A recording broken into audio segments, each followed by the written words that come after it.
Мен қазір Қазақстанда бірінші ресми сапарымды өткізіп жатырмын. Менің Қазақстанға бірінші сапарым осы мынау туристік үлкен форуммен бірге келіп отыр. Бұл туристік форум өте маңызды форум. Бұл тек қана Қазақстанға ғана емес, басқа да елдерге, Қазақстанның серіктес елдерде, оның ішінде ең бірінші түрік кеңесіне мүше елдерге өте маңызды. Ал енді Қазақстан үшін әрине өте маңызы зор. Өйткені Қазақстан дегеніміз жаңағы тек қана Қазақстан емес, бүгін мен өзім сөзімде айтып кеткендей, бүкіл түрік кеңесінің мүше елдері кәдімгі жібек жолының бойында жатқан елдер. Жібек жолының бойында басқа елдер жоқ. Қытайдан басталады, таяу шығысқа келеді. Сондықтан әрине мына шара өте маңызды. Қазақстан үшін әсіресе маңызды.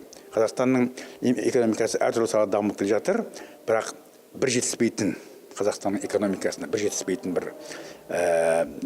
бір мәселе, мына туризм мәселесі. Үлкен әлеуеті бар. Бірақ сол қазіргі уақытқа дейін дұрыс пайдаланбай жатыр. Біз түрік кеңесі ретінде соны пайдалануға әрине біз атсалысамыз, оған үлес қосамыз деп үміттенемін.